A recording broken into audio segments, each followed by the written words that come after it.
Oh, yeah, there we go. Sorry. Hello, everyone. As you can see, I've got something here for a tip for anyone who needs eagle eggs that was left on YouTube 6 hours ago. So just a tip from a helpful person here. Basically, if you suicide over and over again by the chief's house in the area, you can get an eagle egg to spawn for you, and then save the game and then do it some more. So we got someone looking out for us, hoping for us to not get screwed.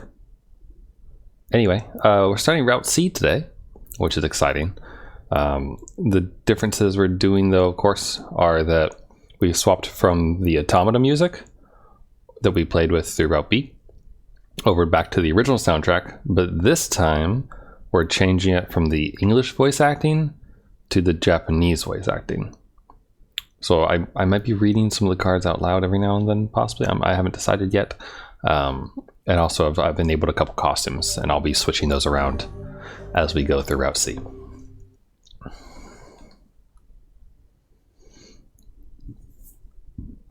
Hey, Pod, why are you here? Look, the loading screen isn't going anywhere, it's a little pod.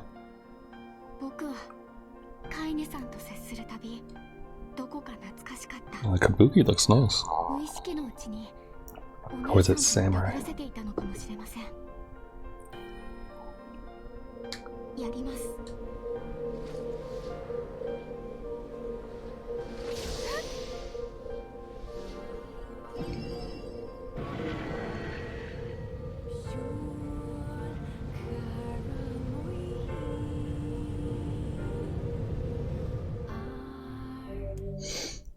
Ahead lies a dream, a dark past, and a beautiful tragedy.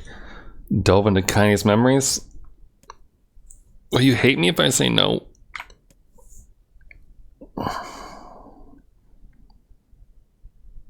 Hey Jay, I'm deciding if I want to read through Kaine's memories or not. I suppose we swapped the soundtrack back to the original, so we haven't gotten that yet. So I'll read through it for the second time. So get your bully hats on, because here we go. The sound of rain filled the village. The steep cliffs that surrounded the area magnified sound, causing even the slightest drizzle to rattle like a thunderstorm.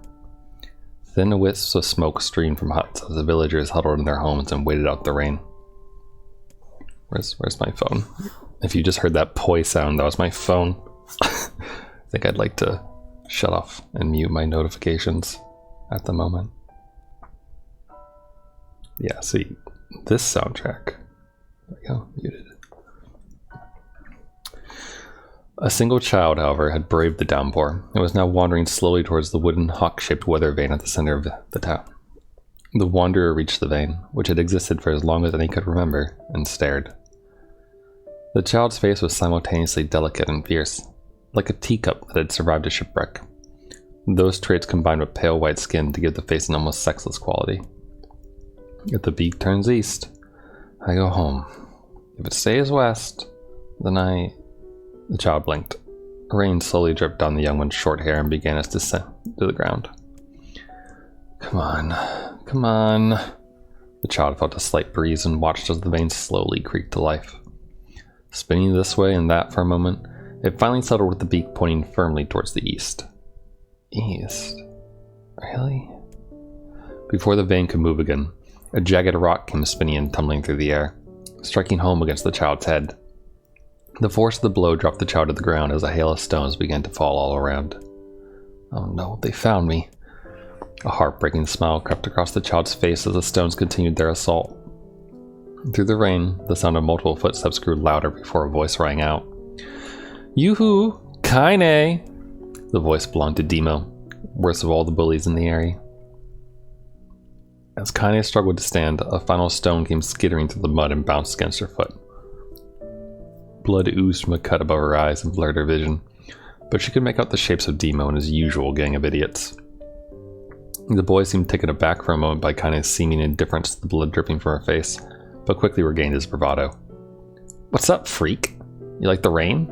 You like getting all wet? Or did you finally decide to run away from home? Though she knew it was futile, Kaine turned to leave. Before she could get more than a few steps, the other children scrambled to surround her, cruelty burning in their eyes. Kaine knew those were not the only eyes on her. The tormentor's parents watched from the safety of their homes. She was attuned to this sensation. It's one she'd experienced many times before. While some villagers simply turned a blind eye to the actions of their children, many encouraged it openly. In a society ruled by superstition and fear, Kaine was something to be hated, and if possible, destroyed. I didn't say you could leave, freak. Demo's words chewed at her like a worm through an apple. You can't hurt me, she lied to herself. Be strong. Be brave. He can't hurt me. He can't hurt me. He can't hurt... Oh, look! The little freak is gonna cry! What's wrong? Are you sad that everyone hates you and wants you dead? Kaine prayed for the rain to flood down and carry her away from a world that seemed to have no place for her.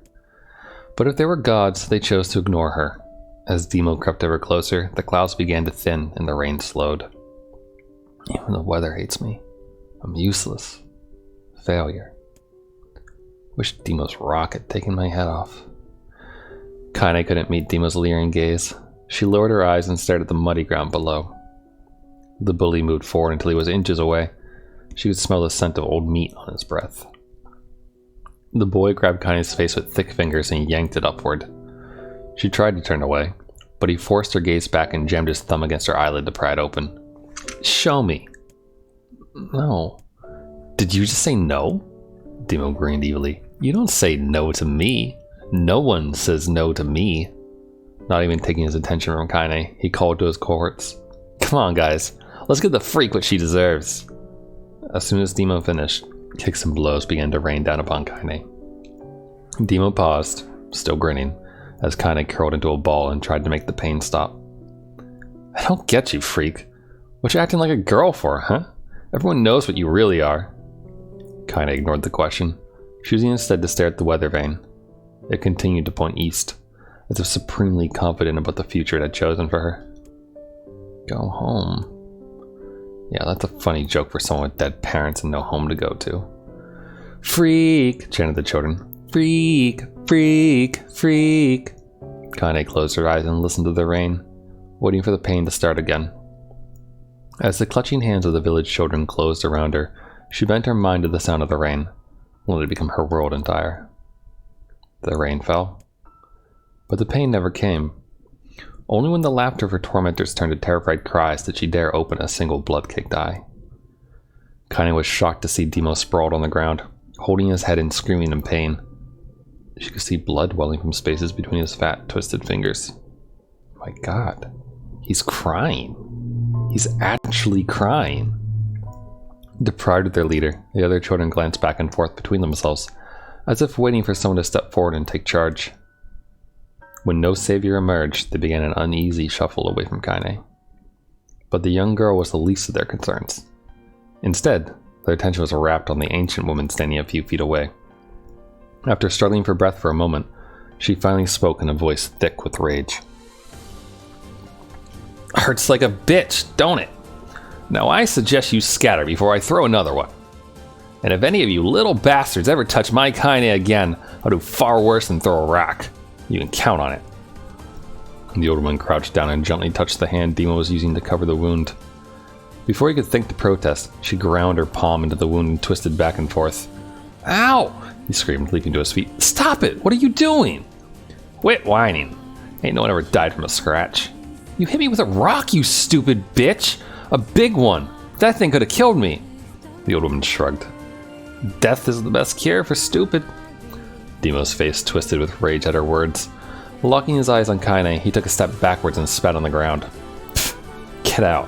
Leave this village. No one wants you here, either of you. Seeing the old woman grab another stone, Demo and his companions turned tail and ran. As they fled, the old woman grabbed her side and barked out a single laugh. Look at the fat boy go. Guess he's healthy enough to run from a fight. The woman's smile faded as she turned her attention to Kaine. Kneeling down, she removed her shawl and placed it around the young girl's shoulders, then produced a cloth from the folds of her dress and began blotting at the blood on her forehead. Oh, Kaine, she said, why didn't you fight back? You're stronger than that lot. The words of her grandmother stung Kaine, and she turned away. Don't be nice to me, she said. I don't deserve it. Nothing matters anymore. Her tears, held in check for so long, finally began to fall on the muddy ground below. Everyone hates me. They think I cause bad things to happen. They think I'm a freak. I wish I was dead. As Kaine's tears turned to sobs, she felt her grandmother's hands on her shoulders. Despite her advanced age and diminutive size, she was a woman of surprising strength, and Kaine found herself unable to turn away. Don't talk like that, girl. It's a river wide and deep that flows between the realms of this world and the next, and it grants me no mercy to any attempt that grants... can't read words. And it grants no mercy to any that attempt to cross them. You got a duty to fight until your last breath. Understand? The old woman tightened her grip and tried to still the tremor in her voice. You know the pain of losing someone close to you, Kaine. You know because you survived it. As the words hit home, Kaine was struck by the force of her love for the old woman. As a young child, she didn't even know of a grandmother, but when her parents died, the woman quickly accepted her as her own. Grandma, as Kaine called her, was cunning, vulgar, and quick to violence, and their first few years together had not been easy. But with each year that passed, Kaine and her grandmother had grown closer. However, it was only now, sitting in the mud with tears and blood kicking her face, that Kaine truly understood the depths of her affection. Here was a woman who had seen hard times, who had seen death, who had fought through all these things and somehow emerged on the other side. If anyone could understand Kaine's pain and loneliness, it was her. Do I make you sick, Grandma? Of course not. Don't be an ass. Kaine drew her grandmother's moth-eaten shawl around her body and shuddered. But my body, it's not normal. If I was normal, then Mom and Dad wouldn't... Hush, interrupted Grandma. I'll not hear another word of this nonsense. You're my granddaughter, and I love you. And if folks have a problem with that, they can just go to hell. With that, the old woman reached out and placed a wreath of dried flowers on Kaine's hair.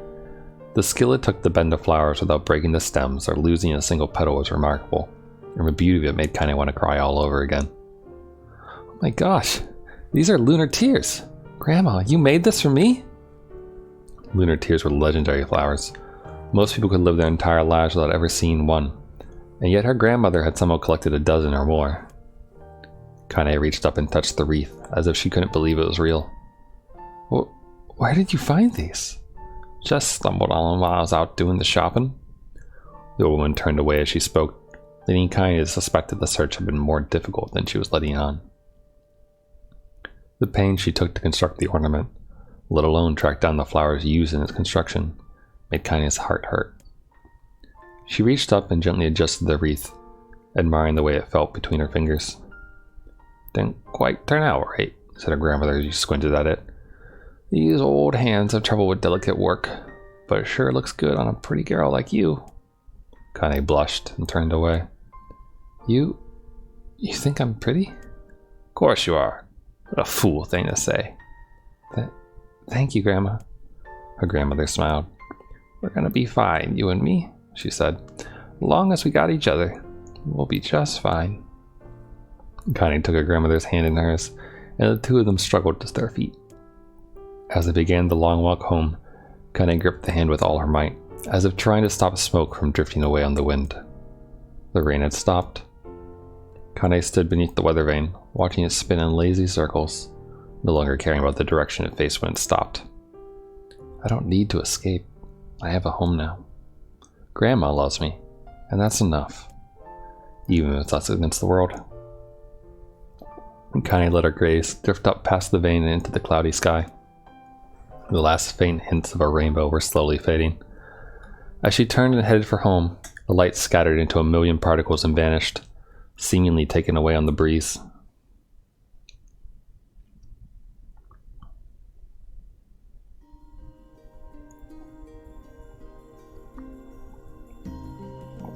In the distance, Kaine heard the steady sounds of an axe striking wood. The noise had a purposeful quality to it, as if she was hearing a master woodsman go about his work. The firewood being produced, however, was as far from a work of art as could be. Pieces of every shape and size were being flung about a barren yard with wild abandon. Anyone trying to stack such wood would probably die of frustration before the job was through. "Stupid piece of shit axe!" Kaine's grandmother flailed away with the axe, filling the air with both splinters of wood and words that would make the most hardened sailor blush. "Grandma!" called Kaine. "That you, Kaine?" yelled the old woman, taking her eyes off the wood for a moment. "Don't get too close, or I might take your goddamn foot off by mistake." She brought the axe down on a piece of wood, sending chips flying in every direction. One spun past Kaine close enough for her to hear the whistle, at which point she decided to step back. Once she'd scuttled to a safe distance, she cupped her hands around her mouth and shouted, "Grandma! Do you need help? I can get you water or lunch or a new axe or something?" The axe, poised to strike another wobbly blow, paused in midair. The old woman considered her granddaughter's offer for a moment, then smiled. "Tell you what, since I'm doing such a piss-poor job of chopping, why don't you come here and take over so I can go get the water? Shades have been restless lately. I don't want you running into one of them bastards." Relinquishing the axe, her grandmother picked up a long pole with wooden buckets on either end. Gathering water was by far the more difficult of the two jobs, but Kaine knew better than to complain. Once Grandma's mind was set, there was no changing it. Kaine did her best to help with the chores, but Grandma took every task that required travel to the village. Though she had a long list of plausible excuses, Kaine knew the real reason. She didn't want her granddaughter to be taunted and harassed by the villagers. Once Kaine moved in, Grandma decided to take up residence a good distance from the area. Out of sight, out of mind seemed to be the best policy when it came to the villagers and her granddaughter, and rare were the days when any but the two of them could be found on the rocky acre of land they called home. Kaine enjoyed the solitude, but harbored a secret resentment that her grandmother was forced to spend her golden years in such a place. After watching her grandmother leave, Kaine turned her attention to the task at hand. She had never chopped wood before in her life, and soon discovered why the old woman hated the chore. Swing after swing of the axe produced only a tiny crack in the wood, and when she finally managed to connect with a solid stroke, the tool embedded itself in the log and refused to budge. Frustrated, Kaine swung the axe around her head and threw it, log and all, across the yard. Damn it! Ugh, crap. She suddenly understood the joy her grandmother felt in a good curse. Happier now, she picked up the axe, forced it from the wood, and resumed chopping. She had a natural skill with a blade, but the task was challenging, and blisters soon began to form on her small pink hands. "This is tough. My logs are all weird sizes." Spitting on her palms and ignoring the pain, Kaine redoubled her efforts. Just as she was developing a rhythm, Grandma returned from the village. Setting down her buckets with a small sigh, she took one look at the logs and coughed out a wheezy laugh. "Pretty clumsy, girl. You better practice if you..." Her grandmother suddenly collapsed to her knees, causing one of the buckets to wobble precariously. Eyes wide, Kaine dropped the axe and ran to her grandmother's side. "Grandma!" The old woman shook her head and pointed a trembling finger at the bucket. "Get the bucket. Can't let it spill." Kaine steadied the bucket with a foot as she knelt by her grandmother. A small bit of water sloshed over the side and made a new home in the hem of her dress, but Kaine didn't notice. Grandma, what's happening?" Crazed with panic, she grabbed her grandmother by the shoulders and shook. After a moment, the woman lifted her arms and batted Kaine away. Stop that! Just stop!" she cried, breathing heavily. "Ain't like I'm dying. Just tired from the trip, is all." Kaine desperately wanted to believe her, but one look at the old woman's shaking hands and worn face told her more than words ever could. Her grandmother had lived a long, hard life, and it seemed the bill was finally coming due. The time when her grandmother watched over Kaine was ending. Sooner than either of them had feared, the positions would be reversed. The next morning, Kaine came to the side of her grandmother's bed and took her wrinkled hand. "Grandma, you're sick, and you need medicine. I'm going to the village." The old woman shook her head and tried to rise, but Kaine gently pushed her down. "It's all right," she said. "I'll be fine." Her grandmother fixed her with a gaze that could melt steel. After what seemed an eternity, she finally lowered her eyes and sighed. "Well, I don't like it, god damn it. But I guess I should quit being so stubborn and let you grow up." The old woman watched as Kaine strapped on her boots and made her way down to the road to the village. Hours later, as an unseen sun made its way across a dark and rainy sky, she was still watching. Kaine moved at a brisk pace, checking her pockets every few minutes to make sure the money her grandmother gave her was still there. Every noise caused her to spin on her heels, making sure she wasn't being stalked by a shade, or worse, Demo and his gang. But she encountered neither tormentors nor shades, and Kaine finally found herself at the entrance to the village. The few adults she could see glanced sideways at her, then muttered to each other behind raised hands before slinking away into the shadows. Her heart racing, Kaine took a series of rapid, shallow breaths and tried to calm herself. I have to prove myself. I have to help Grandma. I have to be strong. She chanted those words to herself over and over. I guess she slowly made her way. Finally, her eyes settled on a rotund older woman who was angrily waving her arms in the air and telling anyone who would listen exactly what she thought of Kaine's presence. "Hey lady," said Kaine with a bravado she did not feel. "Where's the apothecary?" The woman's flabby cheeks shook in bewildered anger. "How dare this thing speak to me?" they seemed to say. But Kaine saw that her eyes held a different emotion. Fear. "Yeah, we're both scared, lady. Trust me on this one." "Which way?" Kaine repeated. The woman pointed at a small building to her right before hitching up her dress and stumbling off in the other direction. Kaine cringed, expecting a stone to come flying from the assembled crowd, but none came. Her mind was filled with a strange sense of pride as she made her way to the apothecary, but the new emotion had little time to take root, for as soon as she opened the door, she noticed a familiar customer at the counter. It was Demo. He'd clearly been sent here on some kind of family errand because his gang of followers was nowhere to be found. "Oh my god. What are you doing here, freak?"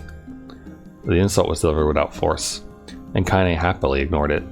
Stretching on tiptoes to see over the counter, she asked the shopkeeper for the medication. Barked Demo. "That old bitch finally keeling over? Go to hell, Demo." The boy's eyes grew so wide they seemed ready to fall out of his head. But before he could let fly a comeback, or worse, a punch, the apothecary told him to knock it off before he kicked him out of the store. Demo slunk out of the shop, cursing Kaine under his breath. Once he was gone, she allowed herself to breathe once more, taking a brief tour of the shop while the owner prepared her medication. Countless tiny bottles filled the cramped store, each with a label written in some indecipherable language. An ocean of aromas assaulted her nose, creating a scent that was exotic, but not altogether unpleasant. Seeing such a variety of supplies gave Kaine a sense of peace. Surely, in a world so vast, there'd be a place that she could call home. On the far wall, behind the counter, rested a portrait of a stunning young girl. The picture had once contained bright, vibrant colors, but time had worked its cruel magic, and they were beginning to fade. The beauty of the work, however, remained undiminished. "You like that picture?" Kaine turned to find the apothecary with a small vial of medicine in his hand. His eyes were gentle but sad, and they seemed to stare through her into nothing as he spoke. "That's my daughter. Sketched it when she was just a little girl. She's been dead a long time now." Kaine didn't know how to respond. She just stared at the portrait and tried to come up with the right words. "Pictures are wonderful things," continued the shopkeeper. "They let the ones closest to you live on forever." He shook his head slightly, then looked down at Kaine and smiled. Handing her the medicine, he reached into his sizable green apron and produced a handful of old wax crayons. "You should have these. There's no one left that I wish to draw." Kaine took an instinctive step back, causing the shopkeeper's face to darken. "Yes, I've heard the rumors about you," he said. "It's a small village, and word travels quickly. Between you and me, I'm not sure which of them to believe, but I also don't think they matter much. I know your grandmother, Callie. I think the way she was driven out of this town is just deplorable." "Grandmother's name is Callie?" thought Kaine suddenly. She was still mulling this new fact over in her mind as she reached out and gently took the crayons from the apothecary's hand. "Your grandmother is an old friend of mine," he said as Kaine scooted away yet again, "and I owe her as much. I wager she would like if you drew a picture of her." "Yes, I think she would like that very much." Kaine murmured a quiet agreement, but inside her heart was bursting. Never before had a villager treated her with anything but complete contempt. It was a tiny, almost imperceptible step, but it was a step nonetheless. and with enough tiny steps, she might one day discover the rest of the world. When Kaine returned home, she found her grandmother asleep in her bed. Her feet were blackened and raw, even bleeding a bit in places, leading Kaine to think that she had been pacing around the room until exhaustion finally caught up with her. She placed the medicine by her grandmother's pillow and turned to leave, but found the old woman's hand clasped around her arm. "Back already, are you?" asked her grandmother Leon. "Come here, let me have a look at you." Grandma sat up and examined Kaine from head to toe. Finally satisfied that nothing terrible had befallen her grandchild, she leaned back and allowed herself to relax. "Well, how was it? Those bastards give you any trouble?" "It was kind of fun," said Kaine with a small smile. "No, seriously, it was." "Fun, eh?" asked her grandmother in a voice which implied she believed anything but. "Uh-huh. So, anytime you need me to run an errand, just let me know." As she spoke, Kaine removed the crayons from her pocket. After a brief explanation of their source, she informed her grandmother that she was going to sketch her portrait. "A portrait of me? Ridiculous. No one wants to stare at a wrinkled old crone." "But Grandma, it'll make you live forever." "Horse shit," said her grandmother, throwing back the sheet from her bed. "Living forever would just piss me off. Now put those crayons away and help with dinner." But Kaine would not relent, and in the end, Grandma found herself leaning against the wall of their house as if posing for a master artist. Kaine took up the crayons, eyed her subject carefully, and set to work. Just as the grandmother was about to nod off, Kaine finished the piece. After staring at it for a bit, she released it from her grip and let it slowly drip to the floor. "It's terrible. Doesn't look like you at all." "I'm sorry, Grandma. I thought these crayons would, make drawing easy or something." The woman's eyes narrowed at her granddaughter's disappointment. "Let me be the judge of that," she said, ignoring the pain in her back and reaching for the paper. The sketch could have been a person's face. It also could have been a boulder, a lump of clay, or an incredibly misshapen loaf of bread, all rendered in a chaotic array of colors. The old woman stared at the picture for a long time, then slowly wheezed out a laugh. "Oh, Kaine," she said between laughter, "you truly are my blood. You're as clumsy as me, and I love it. But, hush. I won't hear any more bull about how ugly you think it is. It came from the heart. I'll treasure it always." True to her word, the old woman gave the picture a place of honor above the kitchen table. In the days that followed, Kaine would often catch her staring at the portrait with a strange smile on her face, an action she interpreted as silent, mocking laughter. A week later, Kaine could stand it no more, and asked her grandmother to take the artwork down. "Posh," said the old woman. "I'll take this down when they roll me in my shroud." She pondered this for a bit, then turned to Kaine and dropped to one knee. "Listen to me, girl. Seeing this picture makes me happy in a way I've never felt before. It makes me want to go on, so that someday you can feel the same happiness." It was a moment that burned itself in Kaine's memory, a perfect blend of pride and love and joy that came together to form a lifelong remembrance. She swore to never forget this moment, to never forget the old woman who had made her place in the world possible. Time moves on. People and memories move in and out of a life like ghosts passing through a hall. But this moment will be different, Kaine swore, because I will remember it forever. Forever.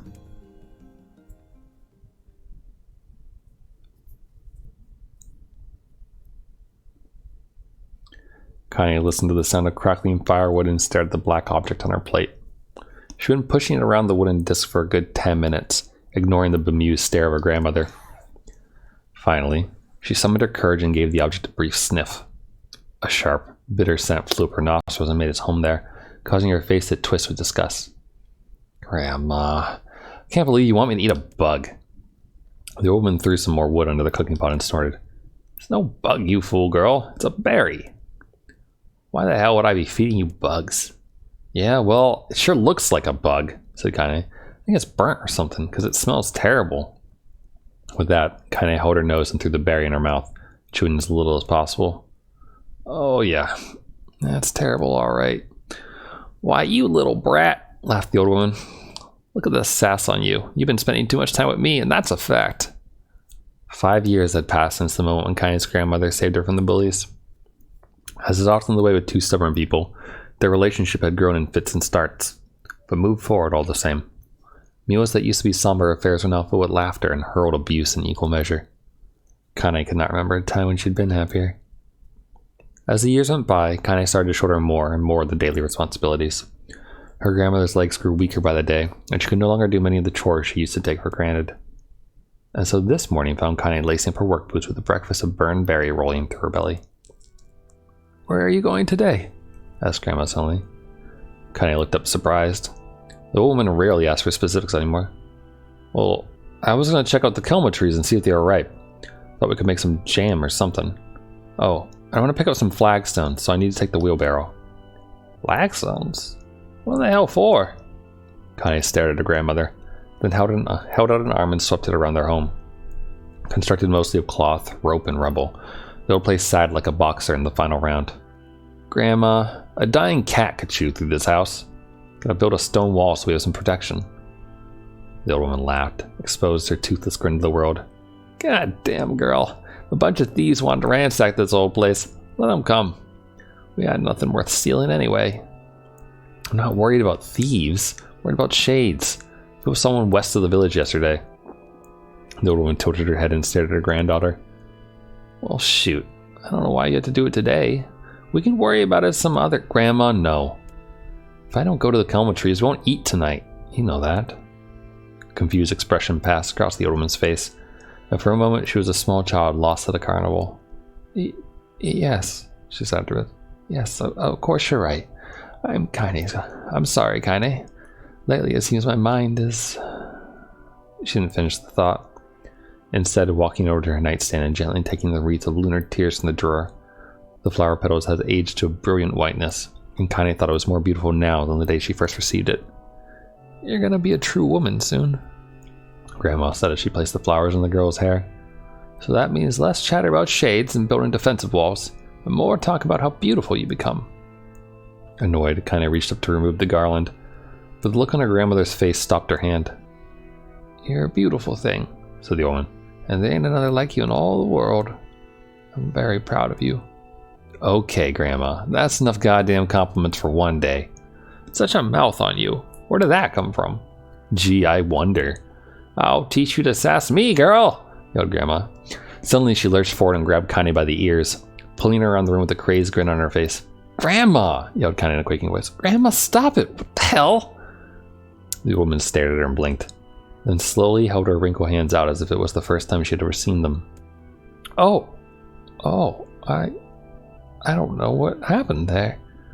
I'm sorry, girl. Sometimes my mind just..." Connie thought the look on her grandmother's face was the most heartbreaking thing she had ever seen. "Listen," she began, "maybe I should stay home after all." "No, I won't have you stay here to keep an eye on an old codger like me. You go get your fruit and your wall and whatnot. I'll be fine. And when you come back, I'll have a nice grasshopper dinner waiting for you." Kane rolled her eyes, then kissed her grandmother on the forehead and made ready to depart, trying desperately to ignore the worry that was gnawing at the walls of her heart. Kane could feel the old woman's eyes watching her as she moved down the path. Don't turn around, she told herself. But in the end, the temptation was too great. She spun on her heel for one final look and saw a small, bent woman standing in front of a ramshackle hut with a sad expression on her face. God, she looks so old now. It's like the wind could reach down and just carry her away.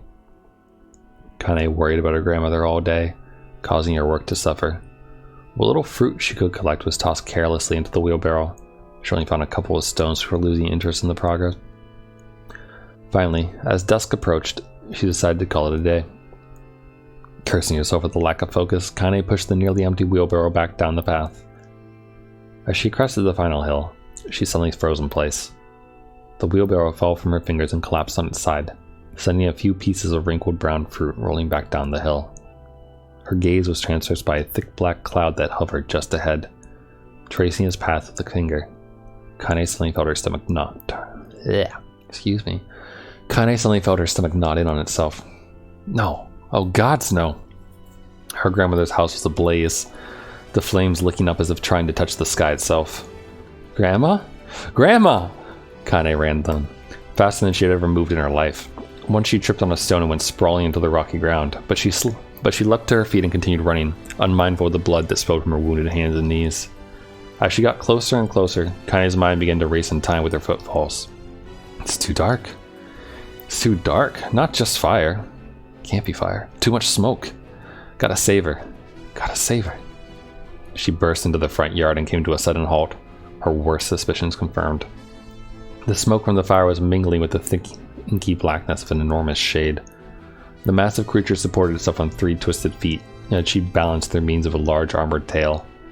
Scales, horns, and claws sprouted from its body in a random chaotic pattern, giving it the appearance of a lizard designed by some insane god. Seeing Kaine, it let out a roar and flickered its tail, sending small whirlwinds spinning around the yard. For a moment, the creature retreated into a shimmering, inky blackness, as if her mind was unable to comprehend that such a thing could actually exist. But then the smell hit her, a blend of rotted meat and excrement, and the horror became real once more. The creature bellowed again, and this time Kaine responded with a scream of her own. "Alright, you bastard," she thought as her scream echoed off the high cliffs around them. "It's you or me. Let's go." Excuse me, my nose is stuffed up a little bit. The shade-eyed Kaine with bemused interest. Then it began looking from her to the house and back again, as if urging her to look at the destruction it so gleefully wrought. With dread building in her heart, Kaine glanced towards the house. The smoke and flames. She spotted a small figure struggling to escape the ruins. "Grandma!" At the sound of her voice, the old woman began waving frantically. "She's alive," thought Kaine. "Alive!" Kaine's legs sprang to life as she raced across the yard towards the flaming wreckage of the house. Before she could advance more than a few steps, the shade opens its mouth and let out a roar powerful enough to uproot trees and send them flying. The blast sent Kaine tumbling through the air before smashing her against the rocky earth. Stars danced in front of her eyes as she tried to remember how her legs worked. "Get up! Get up! Get up! Get up! Get up now!" As Kaine struggled to her feet, the shade stomped towards the house and pinned her grandmother to the ground with the tip of a claw. The old woman struggled to move the claw from her stomach, but she might well have been pushing a mountain. She coughed briefly, sending a small spray of blood into the air, then collapsed to the ground, her energy spent. Kaine lurched to her feet only to fall back to the earth with a gasp. Her ankles were on fire. One or both of them were surely broken. Ignoring the pain that screamed through her body, she began dragging herself across the ground, leaving a drunken trail of dust and blood in her wake. "Grandma, hold on, just a little longer." Her grandmother's face was turning blue, her eyes rolling back until only the whites were exposed.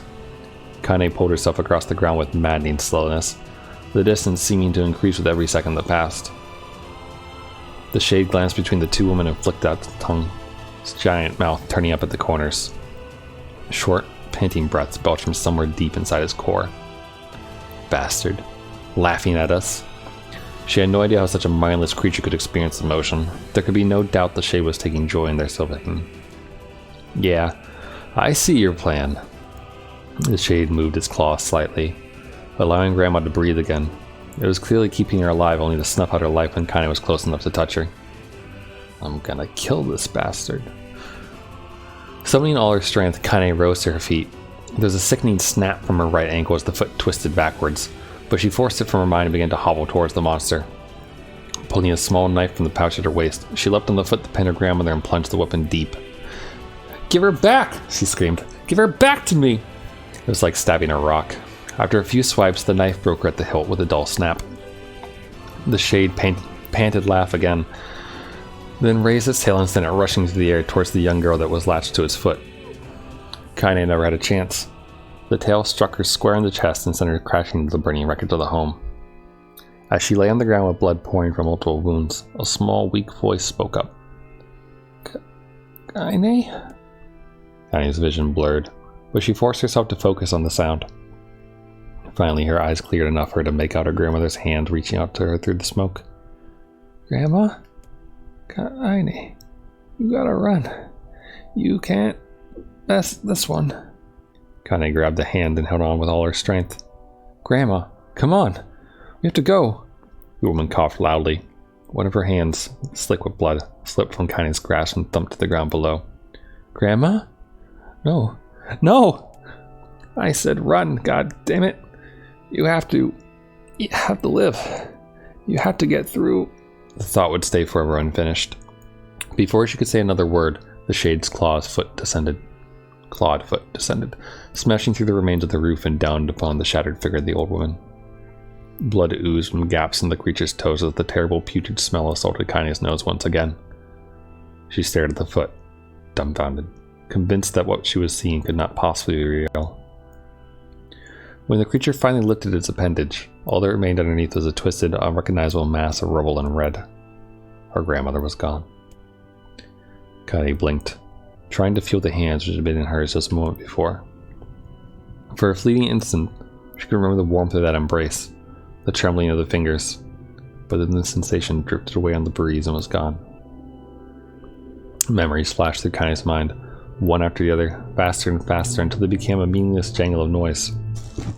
Kaine screamed then, a thunderous sound that echoed off the cliffs and seemed to roll away forever. The shade eased forward, black ichor pouring from its mouth and dissolving into smoke on the ground below. The earth shook with every step as it crept towards its prey. Kaine's body slowly rose as if controlled by a mad puppet master. Her arms and legs were bent at impossible angles. Her head lolled dangerously to the side. Yet somehow, she managed to stand. Staring at the shade, her eyes began to glow with a deep red fire. The creature, so confident just moments before, took a slow, hesitant step backward, trying to discern if this broken human could possibly pose a threat. Kaine seized the moment.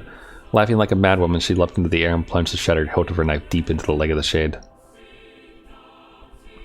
The shade shook Kaine off like a fly, sending her crashing to the earth once again.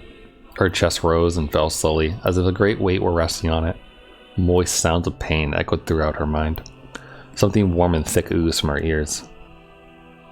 Is that blood? I think it is. I think I'm bleeding to death. No, can't die. Grandma told me to live. Deep inside Kaine's mind, something finally broke. The sound, the pain, the smoke and flames, all of it faded away until all that remained was a single incantation repeated over and over again. Kill it. Kill it. Kill it. Kill it, kill it, kill it, kill it, kill it. Kill it, kill it, kill it, kill it, kill it, kill it, kill it, kill it, kill it. Kill it now! As the spark that was Kaine slowly began to flicker and die, she felt her desire to kill and her desire to live blended to one. The distance between heartbeats grew longer and longer and longer.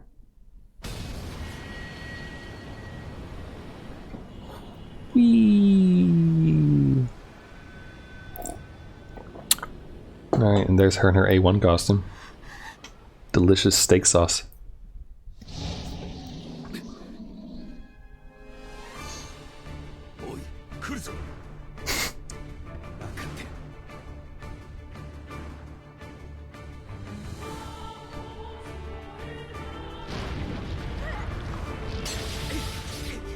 Got my sword out. Thought I had my spear out. I wonder if it just changes. Why do I have this? Weird.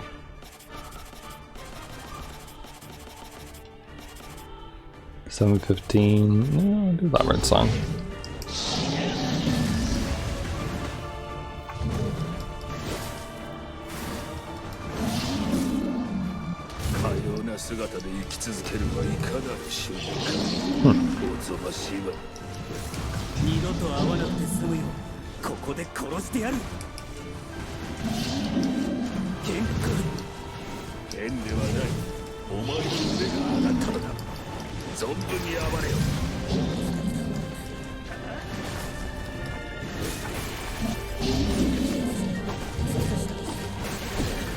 It's weird not to hear like a British accent when Vice talks.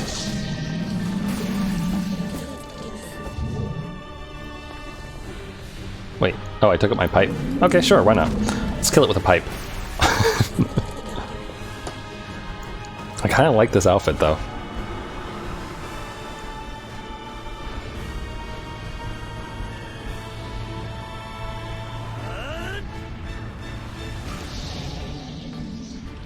I wonder why his hair changed color though.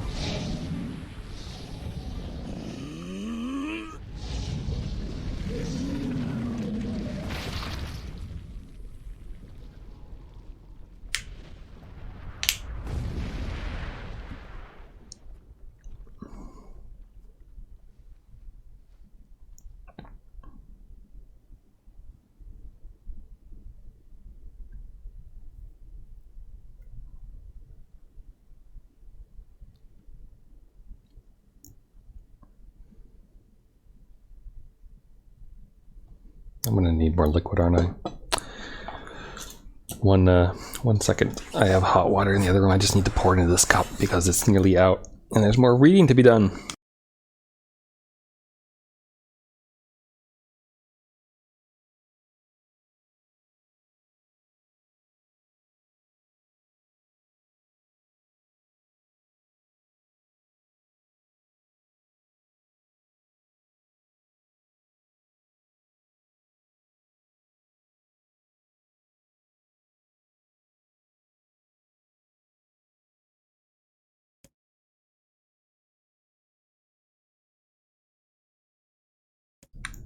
Gently, weakly, softly.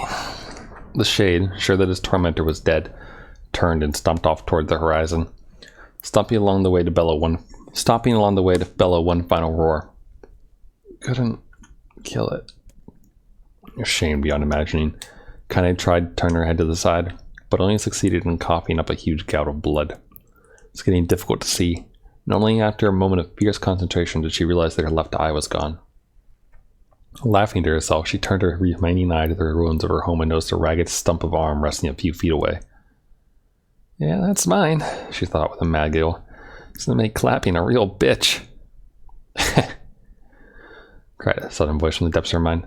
Finally gonna die, are ya? We had it coming. Go to hell, Demo, she thought as the unseen assailant. Go to hell before I pluck out your eyes and feed them to a dog. The voice of her childhood terror evaporated into smoke, only to be replaced by another more recent voice. Hold still, said the apothecary, materializing from the ruins like a ghost. I want to draw you. That way you can live forever. No, stop. Don't want to live forever. I want to die right here. I see, he said calmly. Well, if that's what you want. The spectral shopkeeper fluttered in and out of existence for a moment, then produced a piece of paper and sketched quickly. After a few seconds, he turned the page to Kane and smiled. Since you rejected my offer, I decided to draw someone else. It was a picture of her grandmother, real as life. Kane opened her mouth to thank the man, but stopped as the picture began to blacken in the middle. Before she could say anything, dozens of multi-legged insects began to swarm across the image, tearing at it with sharpened pincers. Stop! No! Don't hurt that picture! Kane reached out with her remaining arm and waved futilely at the air. To her surprise, the insects fell off the picture and into the ground below, where they vanished into tiny black tendrils of smoke. Relieved, Kane turned her good eye back to the picture, only to open her mouth in a silent scream. The sketch now showed her grandmother as she truly was, a smashed, unrecognizable lump of nothing. The apothecary smiled, then broke into a jolly dance. See that? He cried as he danced his jig. It's perfect now. She looks just like you. Ha-cha-cha-cha. I look like that? Oh God, I'm gonna die. Drowning in despair, Kane laid her head back in the mud and smoke of a ruined house and waited for the end to come. But just before she let everything go, an unfamiliar voice began whispering in her ear. Ain't you got a wish, sunshine? The voice was vulgar and fierce at the same time, as if insanity had somehow found a way to take form. Kane wanted to scream as the voice crawled under her skin, but her lungs refused to work. You know, a wish, like a prayer or something? Why don't you get on your knees and start praying to heaven? Please, invisible man in the sky, save me, save me! Kane finally resorted to shouting at the voice with their mind. I don't make wishes, they don't come true for me. I'm a curse, a freak, should be left to die. The other voice boomed in her ears. Oh God, you are the best! Kane glanced down and saw a black, shiny substance oozing from her legs. She tried to brush it away, but her remaining arm would no longer respond. The substance slowly crept around her feet, then began moving up towards the rest of her body. Is this death? Is this what it's like? Or is my mind just losing itself? She could feel the slime oozing upward, feel the hot, searing pain it left in its wake. Whatever else might be happening, she was still alive, and this was real. Come on, said the voice. Come on, said the voice. Let it go. Kane tried to ignore the voice and concentrate on the pain, but the newcomer would have none of it. Don't ignore me, sunshine. You're ready to give up, ready to die. So why not let me have it? Have what? Your body. Come on. Give it to me. Give it to me. I want to stand on the ground. Feel the rain. Taste the wind. The voice paused, as if licking his lips. When it resumed, it was filled with mad, unabated joy.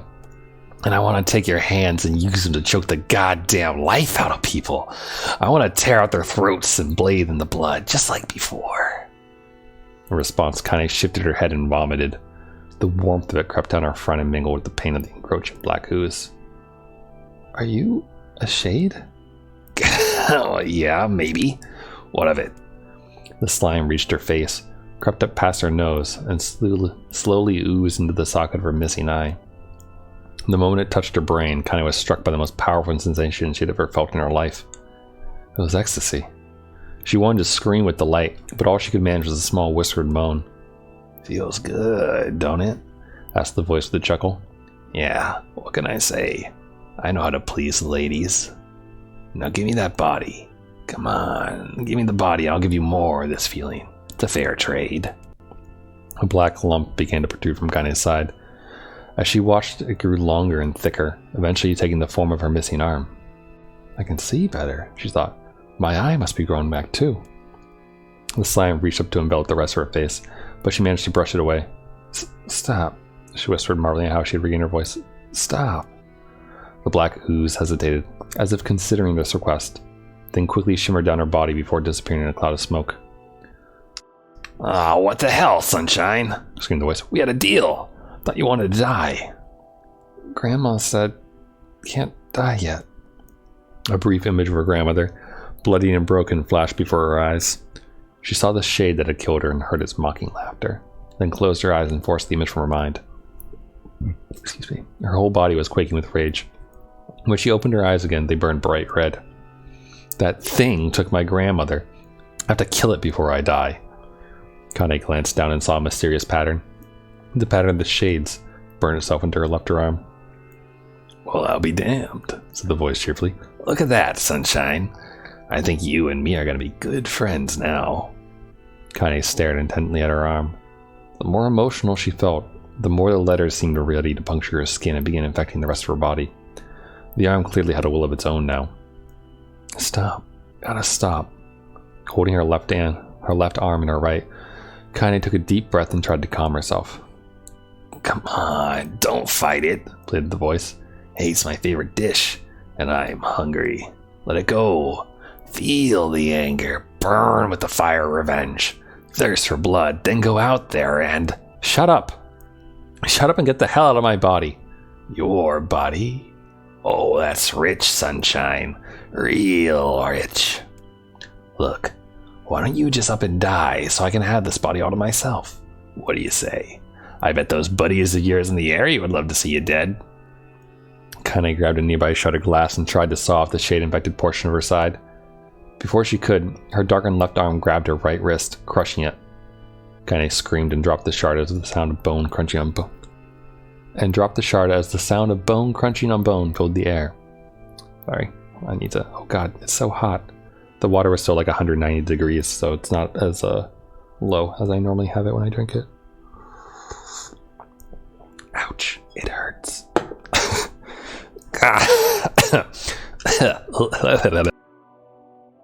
Stupid little girl.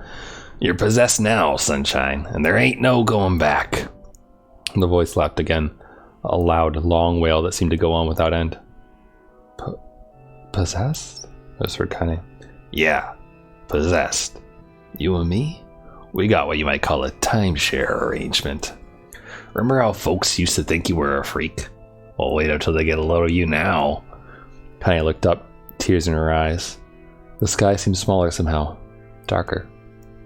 Is this because of that shade? Is this how they see the world?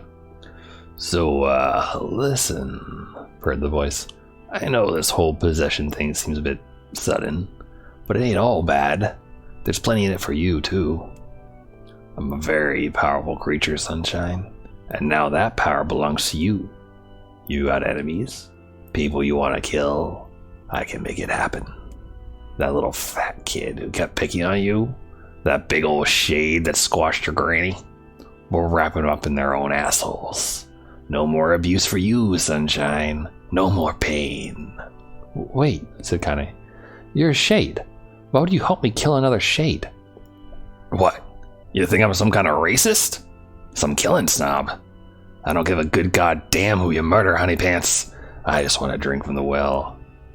Kane considered this as she struggled to her feet, the power of the shade coursing through her. The smoke from her house was drifting away with the wind, and she enjoyed the way the cool evening breeze felt on her new left arm. After a long pause, the voice spoke up again. So, how about it? You and me? We could have some good times together. Look, I'll even take care of the bloody part if you don't want. Fuck off, asshole, muttered Kane. I'll handle the killing. Yeah, screamed the voice. Look at you go. Oh, Sunshine. We're gonna have so much fun. So listen, my name's Tyron, and if you ever need me, I'll just be hanging out on this piece of meat you call a heart. Now get to it. The more you kill, the more your heart turns rotten and sour. And I like rotten and sour. Kane found herself nodding at the voice. Yeah, she said. Yeah, I think this can work. I'm gonna find that shade. I'm gonna strangle it with its own guts. And when I'm done, I'm gonna do the same to you, Tyron. Count on it. Ah, laughed Tyron. I have shit bigger than you, so good luck with that. Oh, and hey, one more thing. Right now, you and me are sharing this body, but if you ever run out of hate, if you ever, go soft, then I'm gonna take over everything. So keep on killing, Sunshine, and watch your back. The voice grew fainter and gradually faded away, fading to somewhere deep inside Kane herself. Kane waited until she was sure the voice was gone, then waved her new left arm around a few times. It feels perfectly normal, she thought. It feels like mine. Desperately, she began poking and prodding at the new limb, determined to find something wrong with it. She didn't want it to feel normal. That would mean the creature inside her had already won. I'm not a shade. I'm Kine. Repeating this mantra in her mind, she slowly began digging through the rubble of her house, being careful to ignore a certain red-stained spot in the corner. Finally, after what seemed like an eternity of heartbreaking work, she found what she was looking for. It was the wreath of lunar tears. Though it had been through hell and back, the garland's petals were as bright as ever. Kane started to place it in her hair, then slowly lowered the wreath and stared at it. I'm sorry, Grandma. I'm so sorry, but I don't deserve to wear this anymore. I'm possessed, corrupted, a freak. And this time, I don't think there's any going back. Holding the flowers to her heart, Kane fell to the ground and sobbed.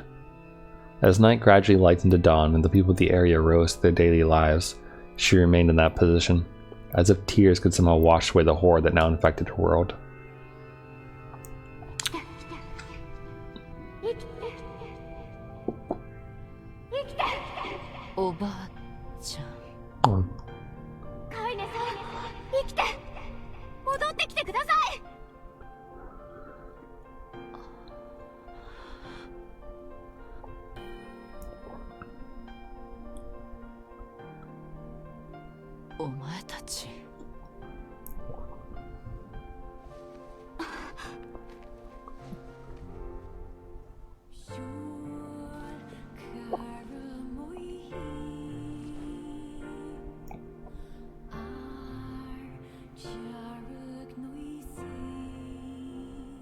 エミール、私を呼んでくれていたのはお前だな。僕のことわかるんですか？エミールはエミールだ。私は間違えぬ。カイネさん、ありがとう。おかえり、カイネ。ずいぶん立派になったな。どのくらい眠っていたんだ、私は。5年だよ。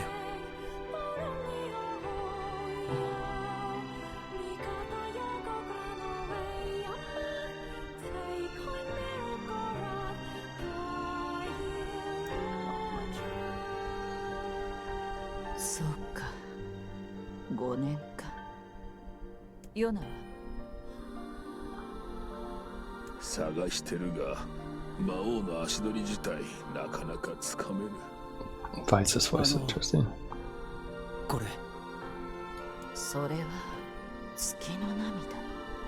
おばあちゃんのに負けないやつをって頑張って作ったんだけど。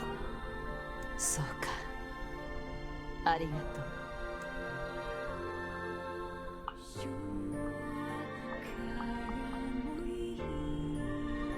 長く石化されていたカイネの目覚め、エミールの見せた優しさ、再び出会う喜びを俺たちは噛みしめていた。デボルさんたちからその話を聞くまでは。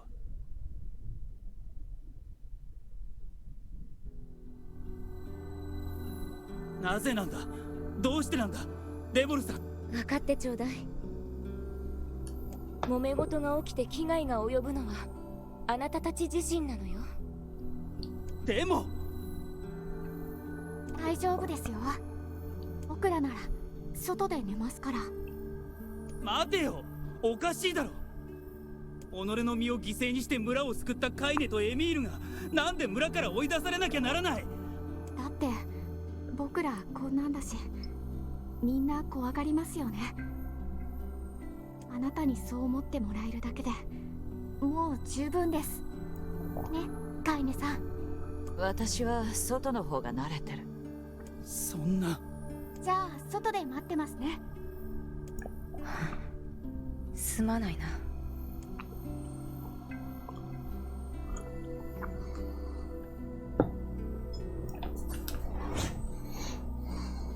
どうした？俺ちっとも気づかなかった。 Why カイ can't ネがなぜ野宿していたかちっとも気づいてやれなかった。くそ。今日はもう休め。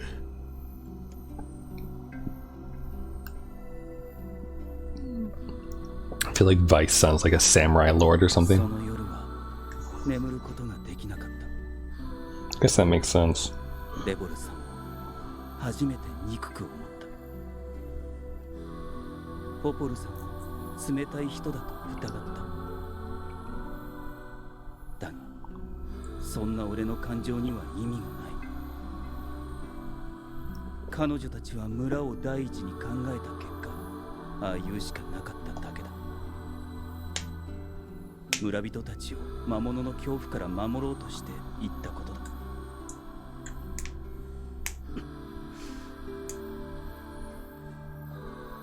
デボルさんとポポルさんの罪を責めるなんてできない。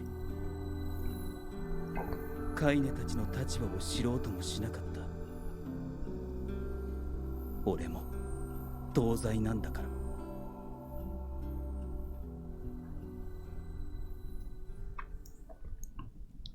Flower for the loading screen. Were the loading screens always different like this? Because now there's a flower. There's a pod before, now we have a flower. I only ever noticed Yona there.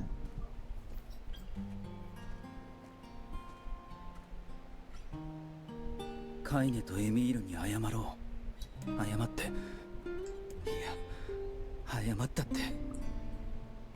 カイネさん以外この声は。カイネさんとまたお話ができて僕嬉しいです。そうか、私もだ。カイネさんを助けるために僕頑張ったんですよ。一生懸命磨いてみたりお湯をかけてみたり。お湯をかけたのか。はい、でも全然ダメで。石化を解いてくれてありがとう、エミール。ちょっとだけ姿が変わっちゃいましたけど。辛い思いをさせてしまったな。でもこの姿も悪いことばかりじゃありません。こうしてカイネさんを見ながらお話できるようになりましたし。そうだ、カイネさんのこと聞かせてくれませんか？私の話はつまらないぞ。カイネさんのこともっと知りたいんです。I'm noticing that Connie is like toes are fully modeled here. I don't remember A1's toes being part of her heels. わかった。私に魔物がつく前、子供の頃の話だ。私は少し変わった体をしているせいで、村では厄介者として扱われていた。でもただ一人、おばあちゃんだけが私を受け入れてくれたんだ。どんなに辛いことがあっても、おばあちゃんがいてくれるだけで私は生きようと思えた。カイネさんにとって本当に大切な人なんですね。ああ、そうだ、カイネさんの石化も治ったんですから、魔物つきのことや僕の体を治す方法も見つけましょう。みんなで探せばきっと簡単ですよ。僕たちならきっとできると思います。お湯をかけるよりは難しいと思うがな。もうそのことは忘れてください。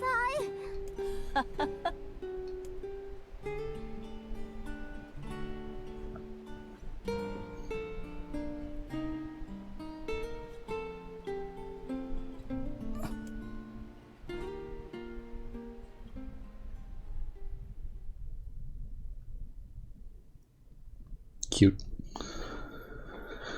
Cute. 眠れたのか。ああ、目が赤いな。あまり思い詰めるな。ポポルさんたちのところに行く。わかった。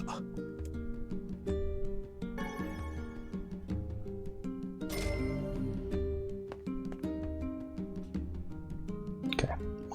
Just checking. I don't know why the iron pipe was equipped. We're gonna roll the contract though.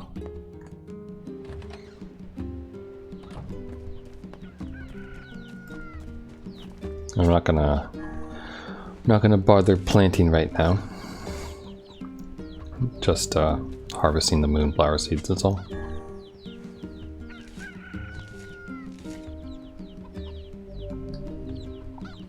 And as you can see, we you know, missed some eggplants and other things, sadly. So, you know, it is what it is. But it's fine. Now, with when Nier gave the lunar tier to Kaine, he actually had some. You know, like we had the seeds, we've been growing them. It actually makes sense for him to have them. As opposed to the first time around when we didn't. But yeah, already the the regular music is better than the automata music for the entire Kaine part. So that was nice. And I'll talk to Kaine in a second. I just don't remember if talking to her is going to reset everything in the village or not. I don't think it does, but I'm just going to do my collection run as per usual. Also, that Kaine story and everything is, I mean, it's already been an hour into the stream. There's a lot of talking to do, so not that I haven't, you know, done 8-hour streams and talked the entire time, but if I'm a little bit less talkative at the moment, that's part of the reason why. Gotta drink some more of this tea. And like I said, it's still a little hot, so it's gonna be a slow process, I think. Not to mention that doing my miserable attempt at Tyron's voice is rather grating on my throat, so I'm talking a little bit more softly than usual, that might be why. Either that or it's just my mic settings getting screwed up because I had to plug in my camera earlier. Not for any streaming purposes or anything like that, just had a call with someone is all.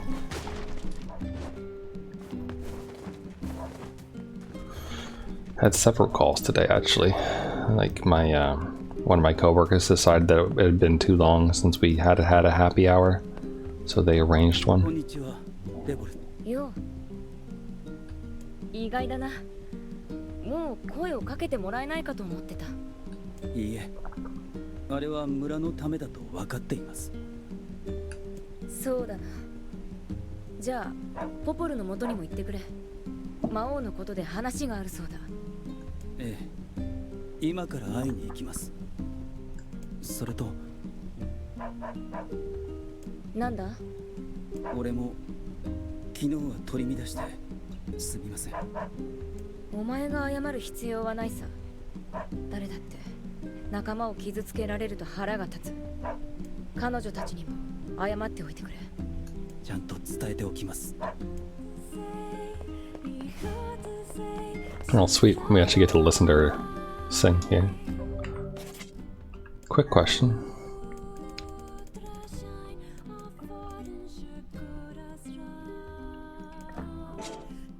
Okay. I just wanted to know if you could change costumes within the game or you had to go back out to the title. And it looks like you have to go back to the title. I wonder why. In Automata, you could swap it out. I wonder, like, how much of this is the older game engine versus how much is new, like, what that process was. Because I'm surprised they didn't, like, just use the Automata engine or something for this remake, you know? Like, it kind of feels like it sometimes with, like, the way certain things feel, but I guess not.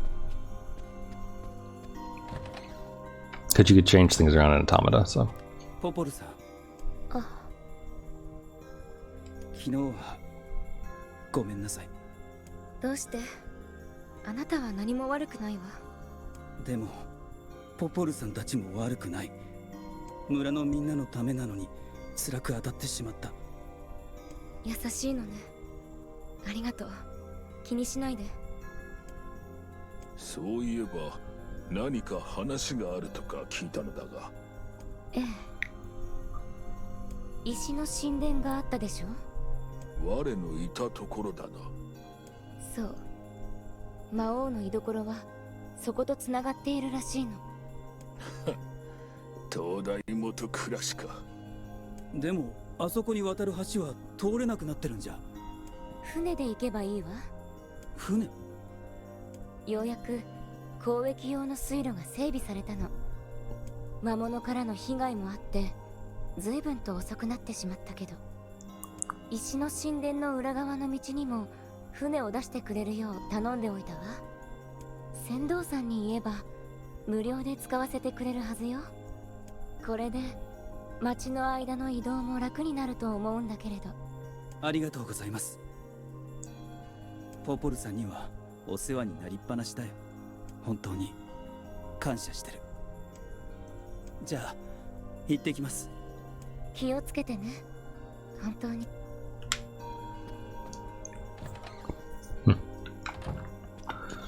Trying to decide if I want to like give thoughts on the voices as we go or just like wait until the end. Because I do have thoughts. 船着き場には門の上から行けるな。水路か。ようやく完成したのだな。これで走り回らずに済むようになるといいが。移動が早くなればそれだけ早くヨナに近づけるってことだ。遠慮なく使わせてもらおう。I wonder, can you... I just want to know. Can you make this as a jump? Hold on, I think you can. 1 second. Yeah, get up. Get up. You're gonna poke before you dash. 大丈夫か。平気だ。ありがとうしろ。体力が減っておる。Okay. 次は気をつけろ。Oh, there's a wall. There's an invisible wall there. That's lame. I wanted to see if there was like a, well, if there was a path there, then you could use it like during a speed run to like quickly do it. So maybe you can jump. Do you think you can jump there? Nope. Ah. How many different lines do we have here, by the way? Because I've never jumped in the water this many times before.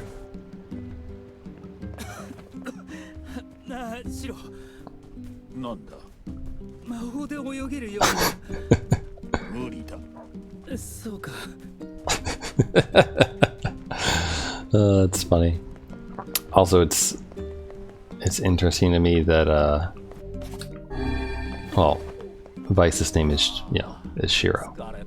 So they didn't just keep Vice. I mean, it means the same thing, just in the English version you get a German name, but in Japanese they just straight up say the word, or the meaning of, rather.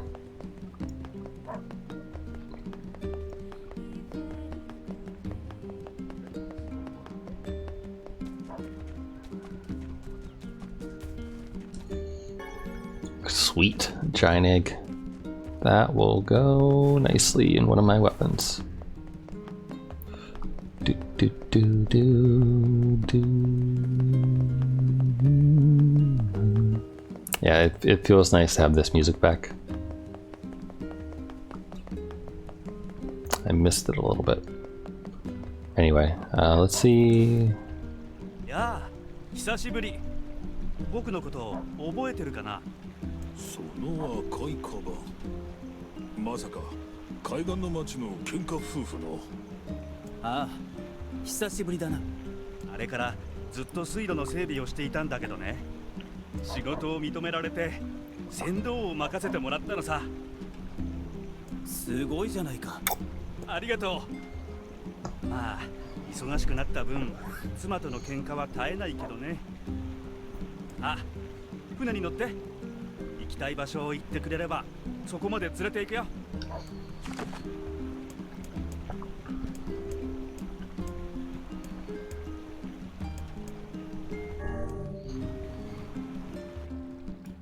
I was actually looking at the map for once at the red cross and being like, how do I get there?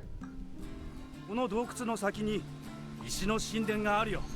そしてその先に魔王の城。行くぞ。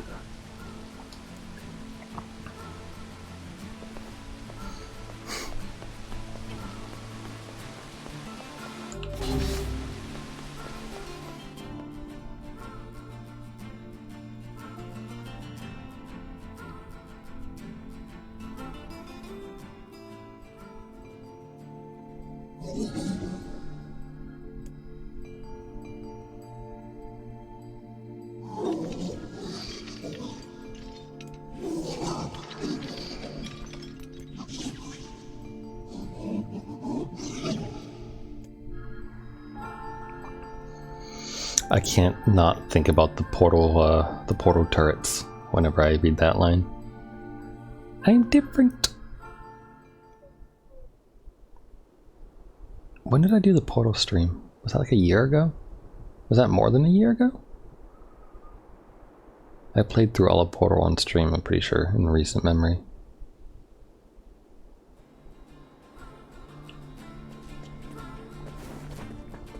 I think it's Portal 1, right? That has the lines from the turret like that. It wasn't like specifically Portal 2. Boing. Anyway, so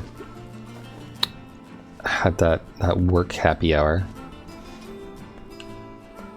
and it was nice, I guess. I like most of my coworkers, so hanging out with them outside of work isn't the worst thing in the world. Though it certainly is awkward. I think I've talked about this before, but I find video conferencing to be incredibly unpleasant in general. Just because, like, it's just not the way you're supposed to interact with people, you know? So I prefer to avoid it as much as possible. I rather have, like, videoless calls, just like, you know, just voice calls over that. But for a happy hour, people expect you to show your face, so show my face I did. And showed the thing that I made last night.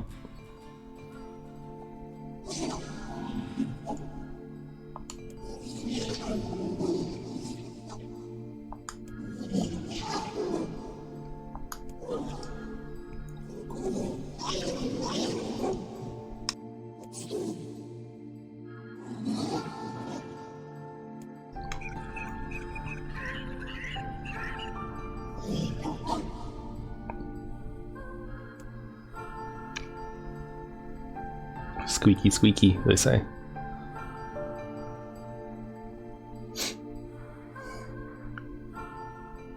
Oh, there you go. This is a... ようやく血を浴びれるな。嬉しいだろカイネ。うるさい。話しかけるな。like殺しがしたくてうずうずしてたんだ。 Sorry, I was enjoying the fact that you can kind of see Kaine's eyes from here. Which I feel like you don't get to do that often. Not like in game, I mean like cutscenes you do, but you know. You know what I mean, I think. What's up, Shade?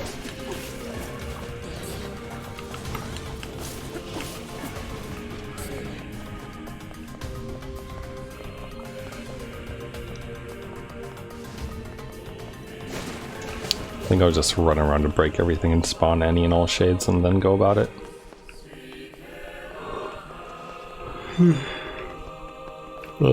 Excuse me.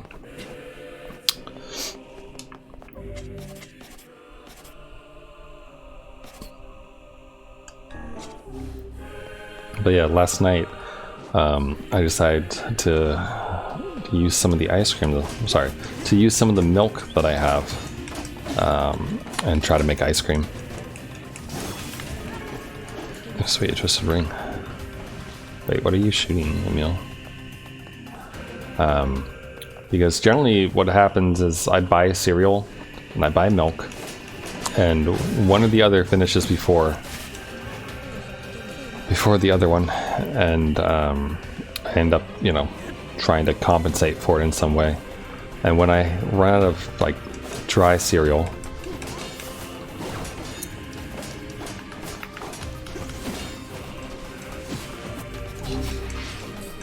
oh, he died too fast. Then, you know, I end up like making cheese sauces or like sometimes pancakes, like random stuff, basically, like things that involve a good amount of milk. So I was like, well, you know what? I bet you ice cream takes an okay amount of milk. And I didn't use that much because I was just kind of running an experiment to see if it would work out or not. Because like lots of recipes call for cream. There are recipes for like regular milk though as well. So I was using one of those, which is actually like super simple. Just milk, sugar, and like a teensy bit of vanilla extract. And so you mix it all up, get the sugar dissolved, and you toss it into your freezer. And you give it like a good stirring every couple hours or so. And after the initial stirring, like so after like a couple hours in the freezer, I added in some chocolate chips to it. Because I have these dark chocolate chips that I've been slowly going through for like months at this point. I'm trying to remember when I bought them.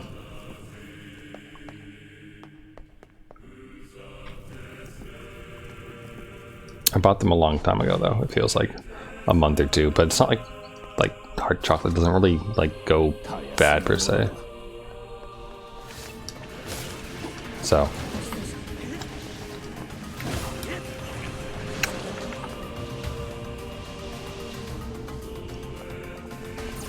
I mean, it might, but it has a long shelf life, especially when you're just like tossing it back into a plastic bag every time. So, but yeah, I mixed those in, and you know, stirred it twice last night, I think, and then again this morning.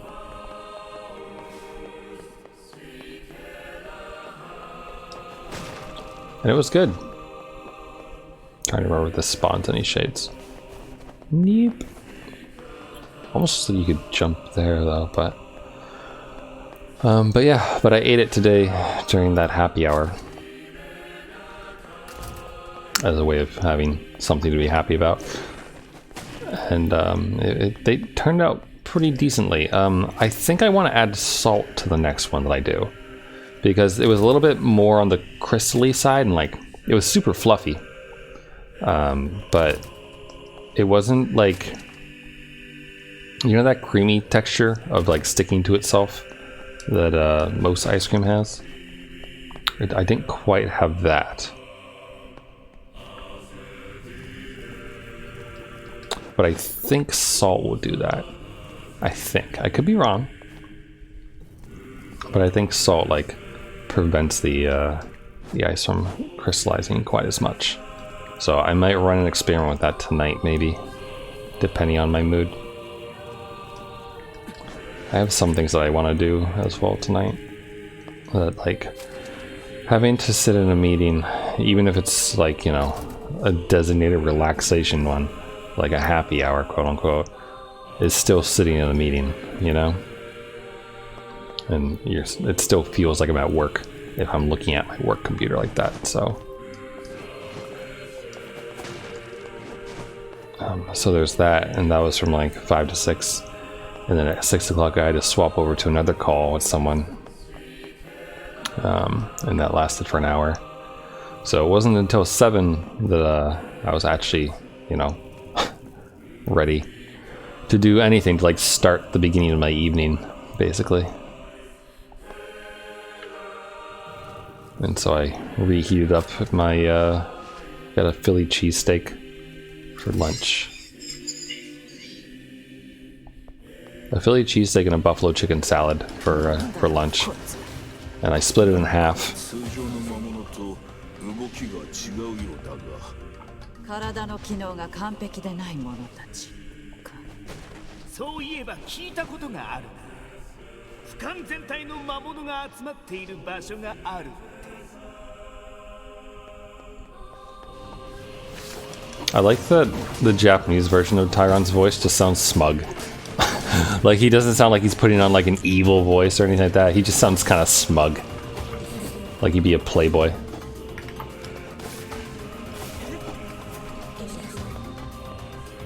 Alright, big guy spawn? No? Okay.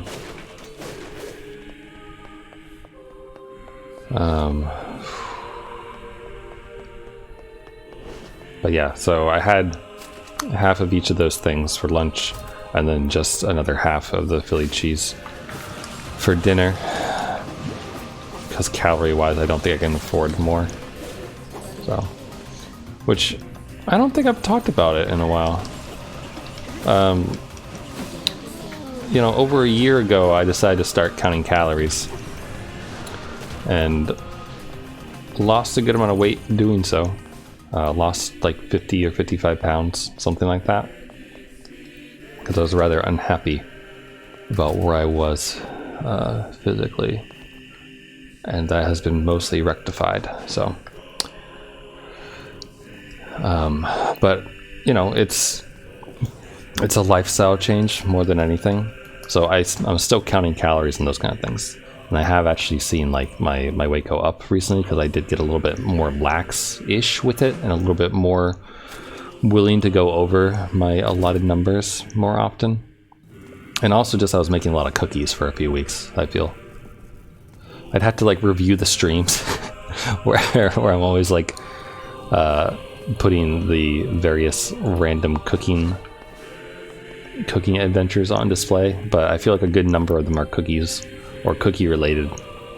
But honestly, that's not really, like, I don't really actually like cookies that much. It's more just like cookies are an easy thing to make that have a lot of variety to them, so it makes it interesting to try things out. If anything, like, I wish I had like more friends in the area who like weren't afraid of dying from a plague, so I'd have people to give the cookies to, you know what I mean? God, I love this song. Oh, we are level 43. And I'm still playing on normal, by the way. It's not on hard mode, as you can maybe tell by their health. But if I do put it on hard mode, it'll be for, like, you know, the last one, or I'll just do a run on my own with it. I think, like, you know, people say hard mode gives more, gives better drops and all that stuff, but I'm not that concerned about it at the moment. Like, maybe when I do the farming later on for whatever else I need. But I mean, the fact that I can one-shot something with, like, my weakest set of weapons, aka the longsword, I'm not too worried about farming, because it's real easy to kill things, so you even have to repeat it a bit. It's not like I don't enjoy the game, so it's not really an issue. I think there's no point in us going down the hallway here. So I'm just gonna go outside instead.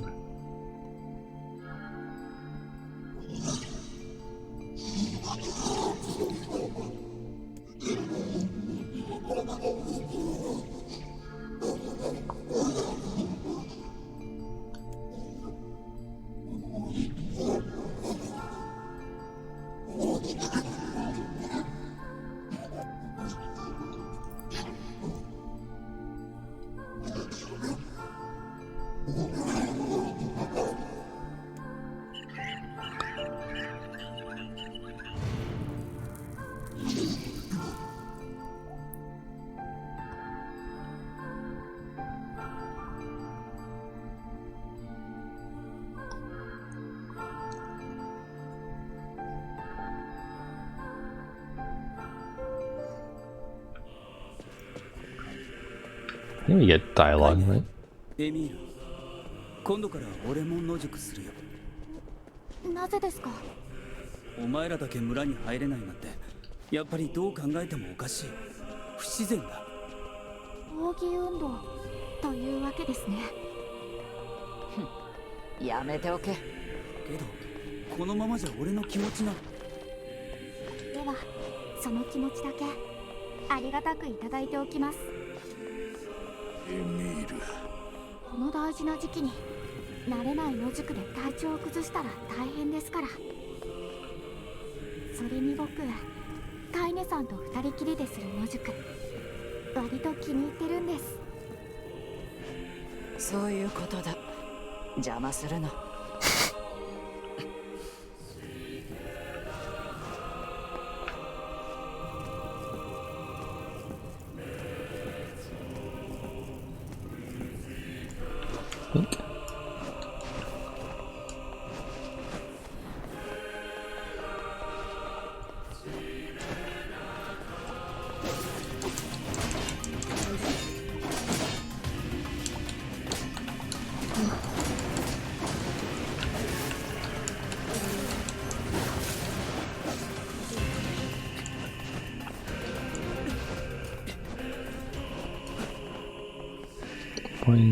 Yes, I know there's no reason to go up here. Yes, I'm gonna do it anyway. Old habits.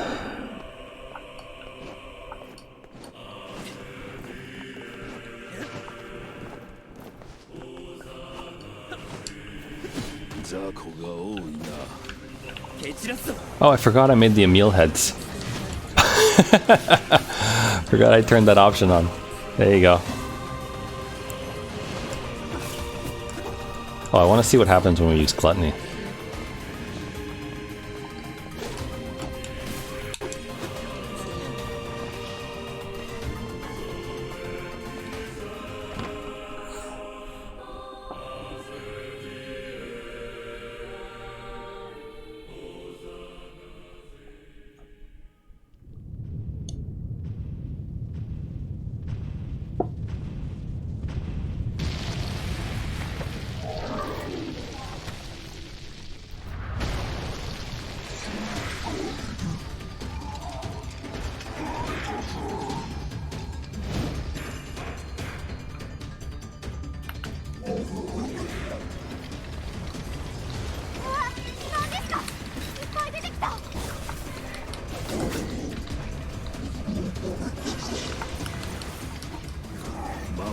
光に当たると知るぞ。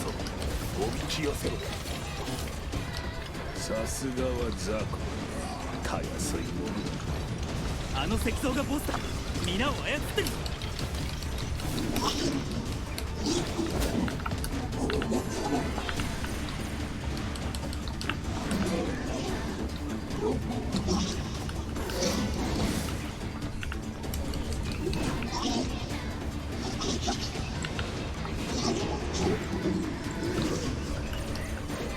泣かせるね、笑わせるね。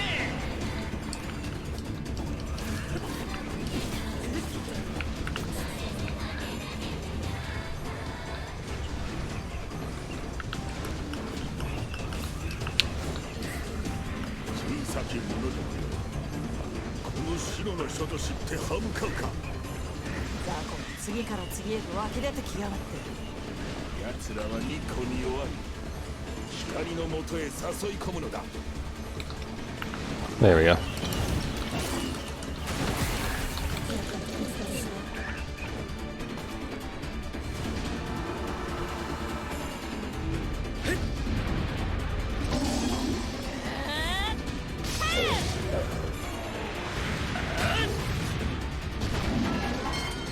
やったか。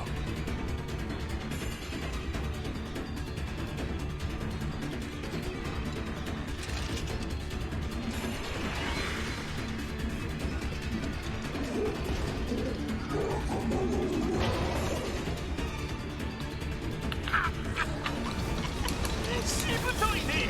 あいつも頑張って。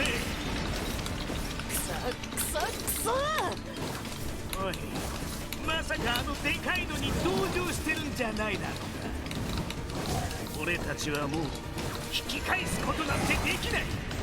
血を求めて殺戮に走るしかない。俺たちには戦いしかないんだ。そうだろう、カイ。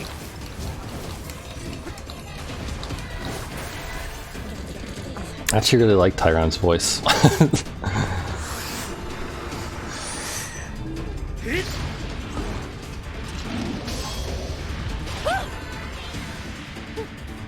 カイネ。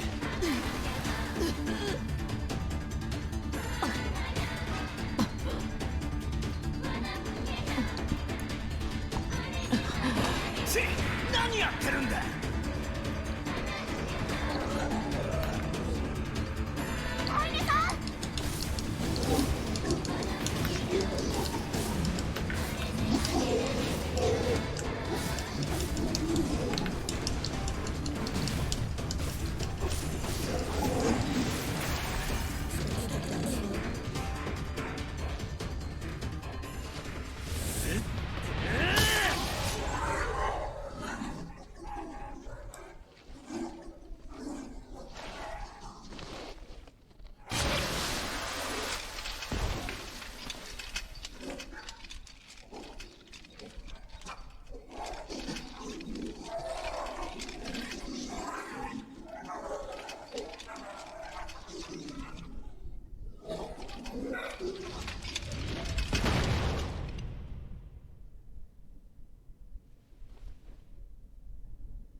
大丈夫かカイネ。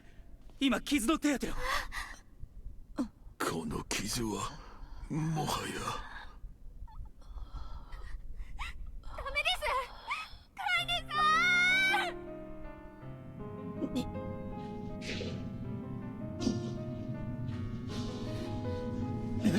ん。なんだこれは。カイネ、お前も終わりだよ。カイネさん、カイネさん。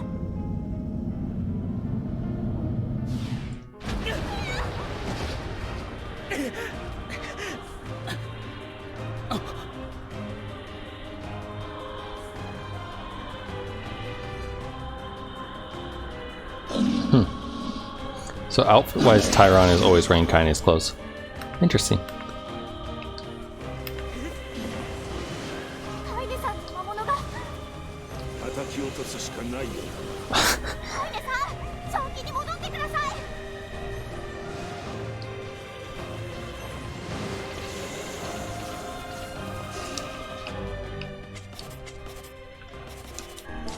I just want to know if... Uh-uh.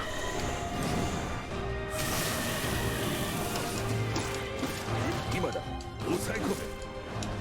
カイネさん、お願い、戻って。やれやれ。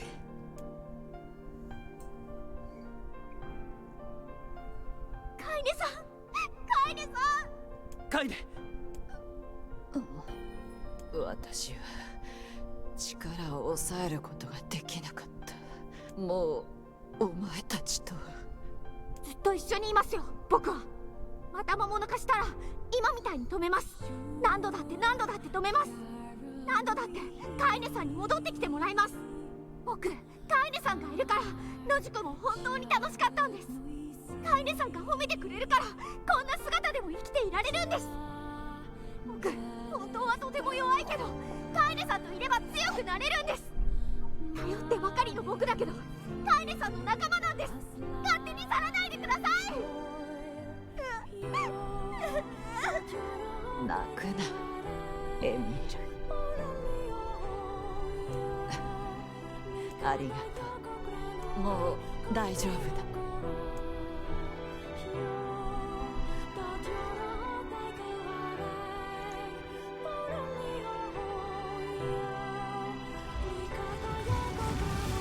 あそこは。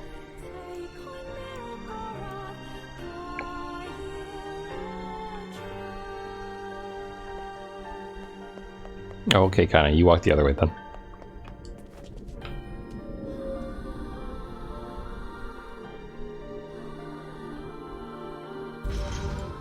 これはなんだ。さあ、読めないな。使えぬやつだ。ポポルにでも聞いてみろ。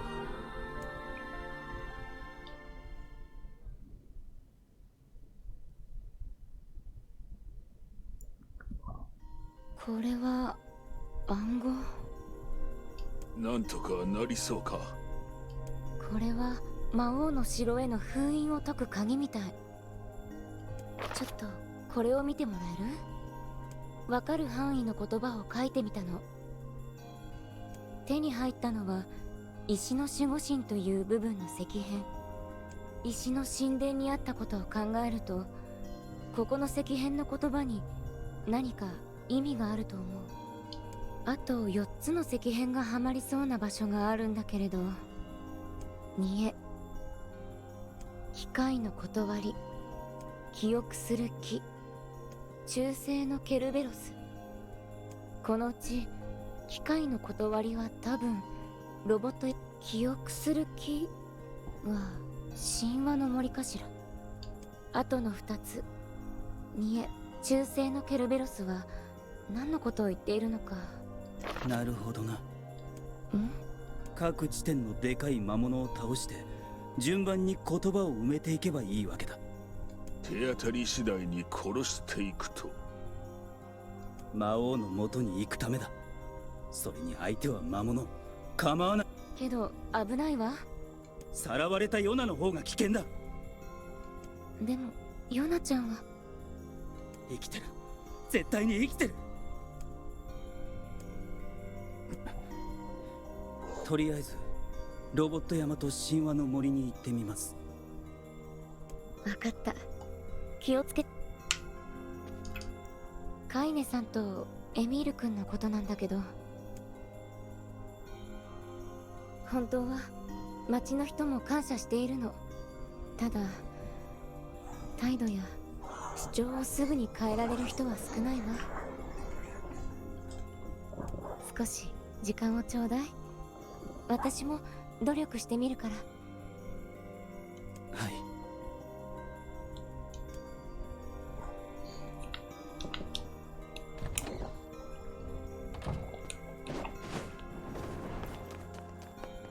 Thank you. And away we go.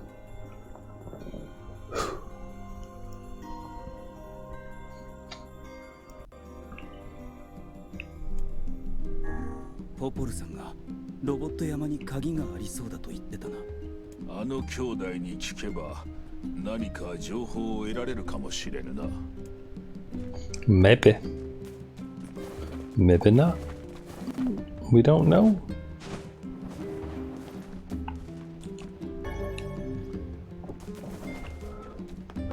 Okay. I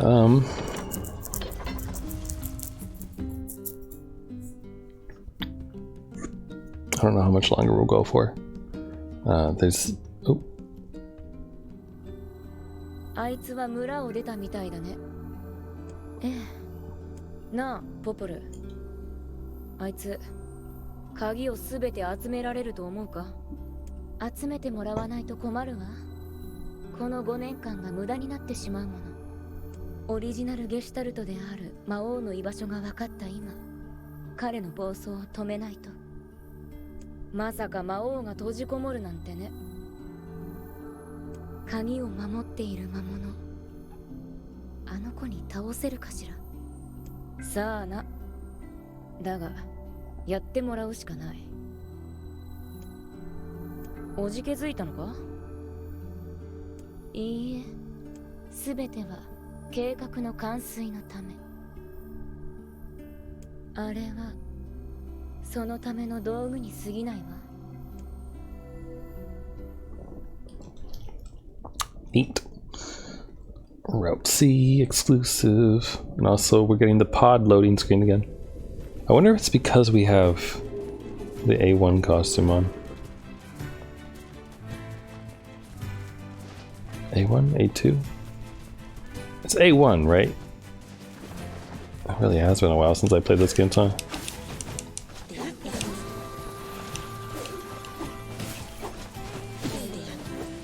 I want to go kill sheep.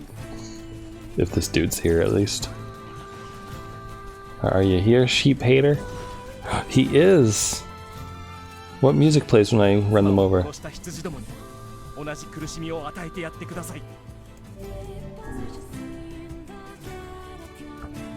I feel great today, because I'm gonna kill some sheep. Ship. What kind of music do we get?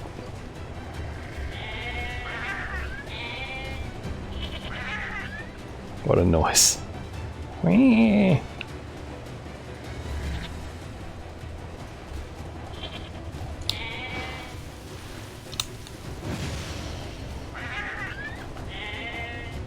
What are you all doing over there? Aw.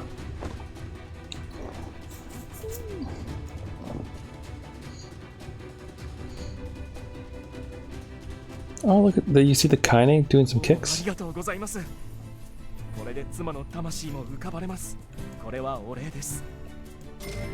Thanks.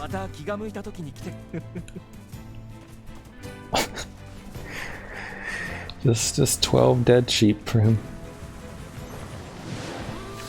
You know, it's the little things, piece by piece. You gotta kill them one by one, and then eventually you'll kill them all.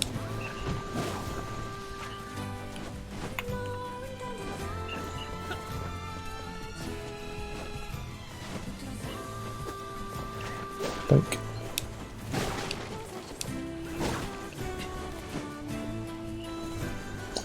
Also, I was amused during that happy hour that I mentioned. Elon Musk came up as a topic of conversation for a brief period, and it was amusing to me how everyone on that call, you know, was now of the opinion that he's a horrible person, etc. or whatever. I guess like one of them says like, oh, he gave Grimes a panic attack, and like some other things about Dogecoin or something, and some other nonsense.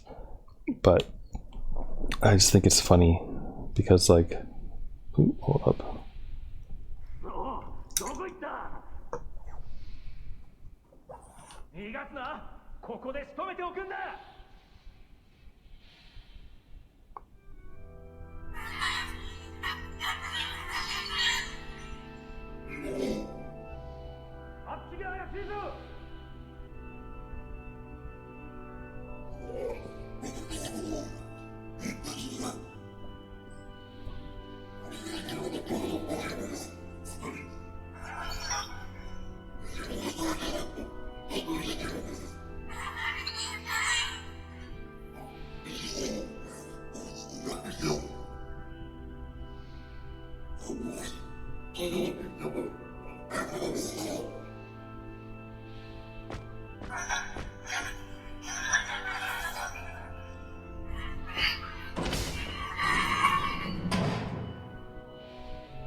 展望型型ロボット P13 防衛命令実行中。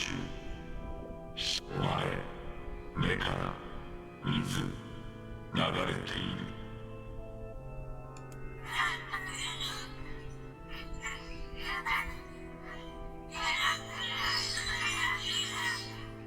なくま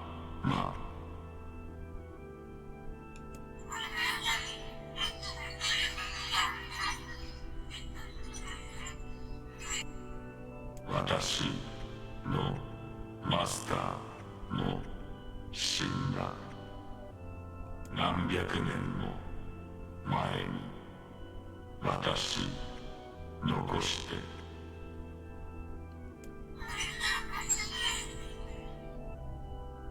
正確には874年10ヶ月14日4時間43分前だ。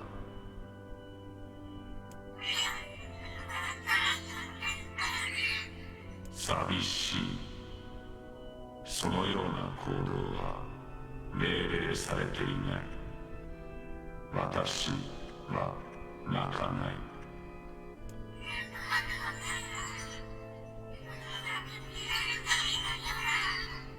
くれよ、死ぬ。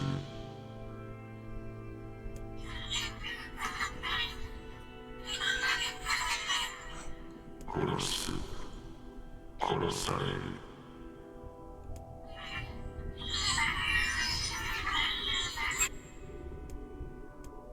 くれよ、殺される。誰？くれよ、P13 守る。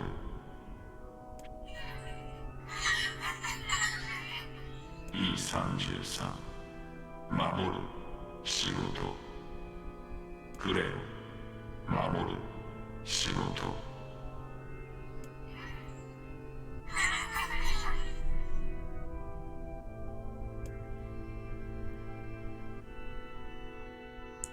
Oh, a meal. I like that our loading screens are different now. I don't know who was doing that during Route B and I just didn't notice the entire time, but I'm noticing it now. ここならいっぱい機械がありそうだね。これだけあっても使える機械はほんの一部さ。見て見て、こっちはまるで新品だ。慌てるな、足元に気をつけて。大丈夫。まずい。え？逃げろ！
な音を立てると今みたいな事故が起こる。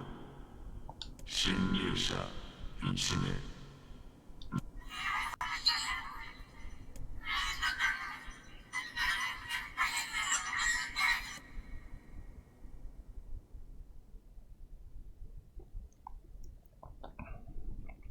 Anyway, wait, actually, are they going to talk again? ロボット山か。あの兄弟に話を聞いてみよう。何か知っておるかもしれぬしな。Perhaps. Anyway, they were talking about Elon Musk and whatnot, and coming to the conclusion that I've espoused on this channel before after his after watching that interview with Joe Rogan and such before, that, you know, he's a bit of a cunt. But it's funny just because it feels like a recent shift that people like are realizing that he's kind of an asshole. And beforehand, everyone's like all about praising him as, like, you know, some kind of techno wonder genius man who's gonna save the world. All that other garbage. It's like mildly fascinating, I think, how quickly, like, it feels like certain, like, public consciousness shift their, like, point of view on someone the moment it's thrown to the wolves. 弟の方か。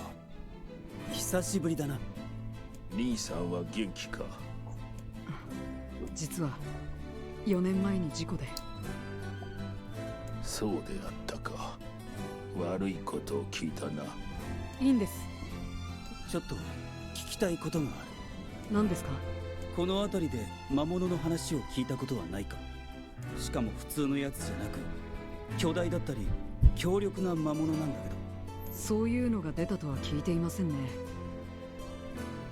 僕はロボットを倒すことだけが生きがいですから。そうか。ならいい。それじゃあな。ちょっと待ってください。なんだ。実は強力な武器を手に入れたんです。あなたなら使えると思うんですけど。白。これはもう持ってる武器のようだが。良いではないか。しかし見たところ壊れておるようだが。ええ。刃の部分が随分傷んでいるので、そのままでは威力を発揮できないんです。直せるのか？はい。素材さえあれば。なら素材を取ってくるよ。よかった。捨ててしまうにはもったいなくて。必要な素材は形状記憶合金です。地下2階にいる大型の敵からしか取れないので気をつけてくださいね。あと、こちらが地下2階に行くためのパスコードです。エレベーターで使用してください。わかった。Okay, so I'm thinking I'm gonna save here, maybe?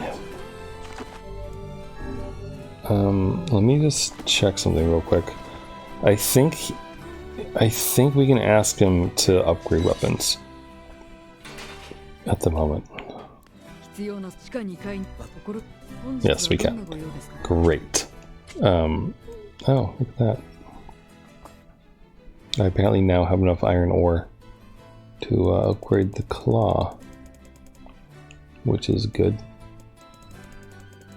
Anyway, here, have some ore. So I'm gonna save here. I know we're kind of in the middle of Gideon's little quest line here, but it's not like you haven't seen it before at this point. And this Route C here. Besides, you know, the extra little bits that we're getting every now and then, it's really more about experiencing the Japanese voices. So I think it's kind of okay if I stop here for now. Just because, like I said, my evening got cut a little bit, and I'd like to reclaim a little bit more of it back. And also, if we save here before we help Gideon, and you know, he does the letter thing and such, then I think it gives me more time to like have his forging available, which means if I so desire, I can, you know, make that spreadsheet and everything I was talking about. So I'm gonna go ahead and do that, and tomorrow I'll do more Mother 3. I think we'll start chapter 8. And like I said, I'm gonna try to watch that live stream of Subnautica Below Zero. I haven't looked at the time. If I don't, I think it's probably a daytime stream, but if it does conflict with the time, then maybe I'll watch it live on stream. I don't know if I really need to do that or not, but either way, we'll see. We'll find out tomorrow. Anyway, so I am going to go ahead, hop back to the title screen real quick, and we're going to adjust the costumes because I you know, want different costumes each time, I think, for the most part. I know there's not that many, so we'll just, you know, settle in on our favorites. But Samurai's fun, or sorry, we haven't seen Samurai. Kabuki's fun. We'll swap. How about we see Kaine's Kabuki? Or Samurai. How about her Samurai? Everyone's Samurai. There. Cool. So take it easy, everyone. Have a good rest of your day or night, whatever it is, wherever you are. And I will see you all another time. I'm gonna exit the game out, burn your eyes out with this wonderful thing, and then I'll leave you with my new favorite video.